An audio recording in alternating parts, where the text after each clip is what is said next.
Hello, my wonderful third graders. We're still learning about colonial America. This is lesson 7, religious descent in the New England colonies. Some vocabulary you will hear throughout the read aloud. Dissenter is someone who disagrees with the majority or the people in power, usually someone who disagrees with the government or a church. Preach means to deliver a religious speech, to share a message, to try to convince someone to accept a specific opinion or action.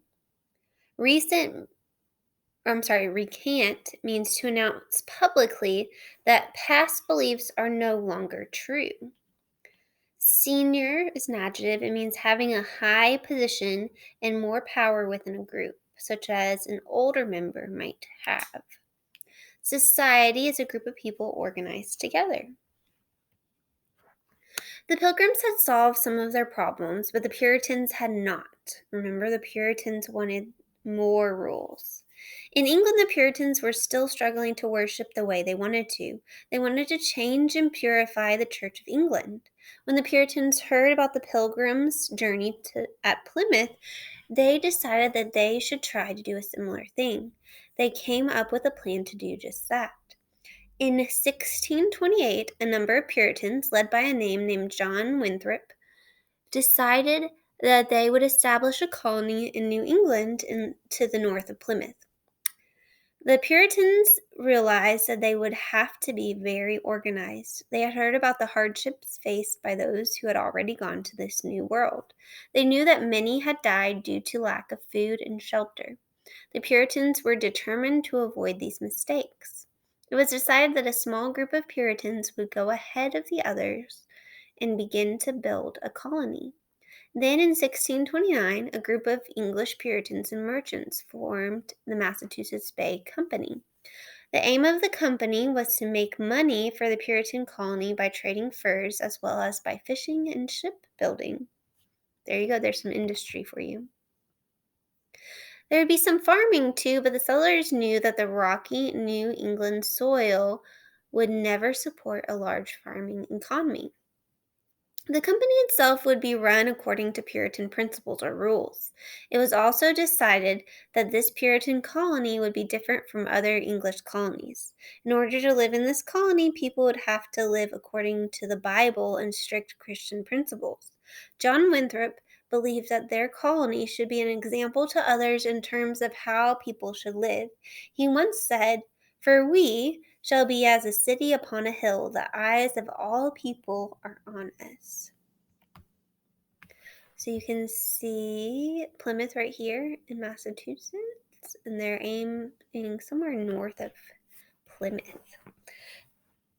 Finally, in 1630, John Winthrop set sail for New England with 3 ships and about 700 colonists. They brought a good amount of food with them, as well as cows, horses, and tools. They were more prepared than any of the other English settlers so far. When they arrived, there were already some small buildings in place from the settlement of the first party they had sent. This settlement was called Salem. Other settlements were established in Charlestown, Cambridge, and Boston. This Puritan colony was named the Massachusetts Bay Colony, and John Winthrop would become its governor. So you can look at this illustration, and they've actually taken off the side of this ship for the illustration so that you can see the different things that were inside, the cargo at the bottom and all the people.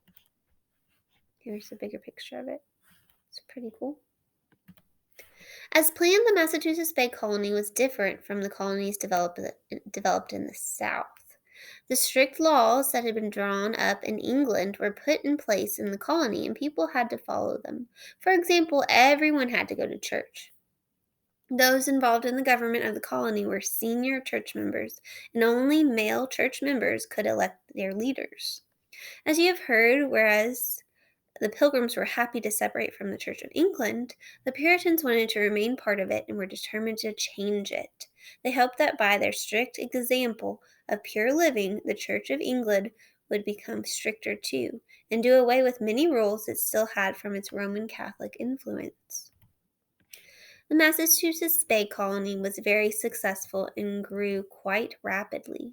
Each Puritan town was carefully planned, with each family being given enough land on which to build a home and farm. The most important building in the town was the meeting house. This was where religious services and town meetings were held. The Puritans also believed in the power of education.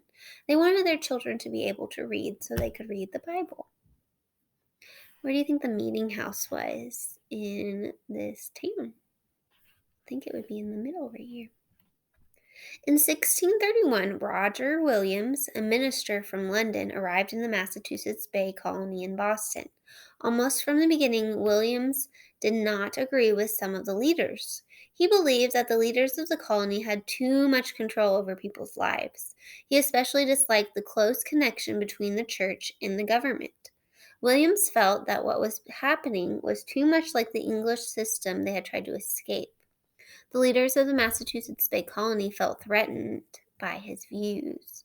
As more and more people came to the colony, Williams saw more and more land being taken from the Native Americans. He strongly believed that the Native Americans should be paid for this land. Before long, the leaders of the Massachusetts Bay Colony considered him to be a troublemaker. Roger Williams was labeled a religious dissenter and was forced to leave the colony. There were some who wanted to send him back to England. Before they could send him back, however, in 1636, Roger Williams left the colony in the middle of the night in the dead of winter. A few of his supporters left with him. It was bitterly cold, and he and his followers had nowhere to go. With the help of some Native Americans, they survived in the woods for 3 months. Eventually, Williams made his way south to what would become Providence, Rhode Island. There he purchased land from the Nargaset, the local Native American tribe. This area became the colony of Rhode Island. Gradually, others who also found it difficult to follow the strict Puritan way of life followed Williams. Rhode Island became a haven for people who wanted to be free to practice their faith or religious beliefs in their own way. Rhode Island became the first English colony to allow people complete religious freedom and welcomed not only Puritans but Quakers, Roman Catholics, Jewish people, and others too. Another Puritan who followed Roger Williams was a woman named Anne Hutchinson. She and her husband and children had arrived in the Massachusetts Bay Colony in 1634. And as you have heard, women were not part of the decision-making process in the church or in society in general. Women certainly weren't allowed to preach or deliver a religious speech or message in church. Because of these restrictions, Anne Hutchinson organized weekly meetings in her home for women who wanted to discuss these sermons or religious speeches. In these meetings, women also were free to discuss their religious views. These meetings became so popular that men and even some of the church leaders began to attend. Hutchinson openly expressed her view that a person's individual faith was more important than being a member of an organized church. She also said that a person's personal relationship with God was the only thing that really mattered. This was considered by many to be a very dangerous view because the Puritan church had strict rules that were required to be followed. On top of this, Anne Hutchinson was a woman. So, just like Roger Williams, Hutchinson was put on trial for being a dissenter. During the trial, Hutchinson was ordered to recant or take back her beliefs and say she changed her mind, but she refused. Like Roger Williams, she too was banished. In 1638, Anne Hutchinson joined Roger Williams in Rhode Island. After her husband died, she moved to New York with her younger children to start a new life. At the time, New York was called New Netherlands and was a Dutch colony. The governor there did not have a good reputation with the Native Americans and had caused many disputes between the native people and the colonists. He had also created tension among various groups of Native Americans. In 1636, a Puritan minister by the name of Thomas Hooker also left Massachusetts Bay Colony with a group of supporters. They made their way to an area that is now Connecticut and founded the town of Hartford near a wide river now known as the Connecticut River. Soon, 2 more settlements, Windsor and Wethersfield, were established in the colony of Connecticut. One of the things that Thomas Hooker believed was that all men should be allowed to vote, not just those who were members of a church or who were or those who were wealthy. In 1639, Thomas Hooker implemented a system of government in Connecticut called the Fundamental Orders of Connecticut. It was a form of democracy that later helped to inspire the creation of the U.S. Constitution. What is a democracy? A form of government in which the people have a say in the government. We live in a democracy right now. Adults at least, get to vote for their government officials and for laws. So we are up here in the New England area. We just talked about the creation of 3 of the 4 New England colonies. The last New England colony is New Hampshire. You might be surprised to hear that King James I helped to establish New Hampshire too.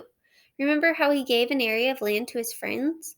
Well, he had given land in this part of North America to 2 more of his friends, John Mason and Fernando Gorges.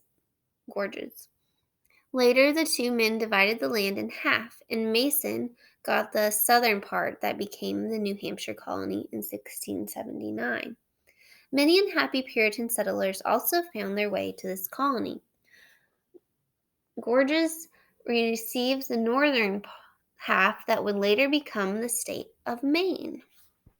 As you can see, back in the 17th century, many English people were willing to risk their lives to sail to a faraway land in the hope of a better life.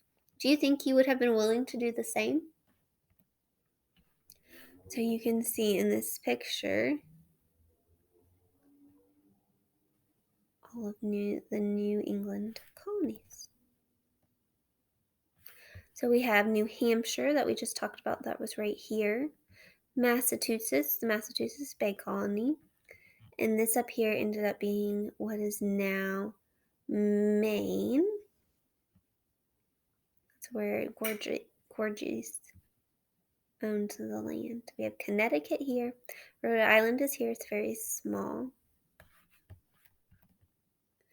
Give examples of how the Puritans were more prepared than other English colonists who had come before them. They brought plenty of food, cows, horses, and tools. They already had buildings built by the small party that came ahead. They knew about the rocky soil and cold winters. You heard the following quote in the read aloud. "For we shall be as a city upon a hill. The eyes of all people are on us." Explain what John Winthrop meant when he said this. What did he want the people to be like? What did he want them to do? The Puritans and their way of life would be held up as a good example for others to see and follow. What strict Puritan laws were the most important ones to follow? Everyone had to go to church. Only church members could elect leaders, and senior members of the church were the leaders in the government. Compare and contrast the Puritans with the Pilgrims. Some similarities: both were very serious about what they believed and stood for. Both desired freedom to worship differently than the Church of England. Both came to the New World. Some differences were, whereas the Pilgrims, first known as separatists, desired total separation from the Church of England, the Puritans wanted to remain a part of it and purify it. Puritans believed in a very strict way of life, much more than the Pilgrims. Name 2 people who were considered religious dissenters in Massachusetts Bay Colony. Roger Williams and Anne Hutchinson. If we compare and contrast Williams and Hutchinson, they were both labeled as dissenters who disagreed with the majority. They were both forced to leave the colony. Some differences were Williams was a man and therefore had more rights and the ability to hold office and speak out. Williams started a new colony, and Hutchins had meetings in her house. And she thought women needed more of a say. Our word for today is dissenter. In the read aloud you heard, Roger Williams was labeled a religious dissenter and was forced to leave the colony. Say the word dissenter. A dissenter is someone who disagrees with the majority or splits away from an established church or government. After Margaret was called a dissenter, the Council of Elders told her to leave and never return. All right, third graders, good job. You can decide if you want to do this one, do more about Massachusetts and talk more about the Puritans, or you can do Rhode Island and talk about how they had religious freedom, or you could talk, we didn't learn too much about New Hampshire and Maine, but you could talk about those too. Good job, guys. Hope you enjoyed learning a little more about the rest of the New England colonies.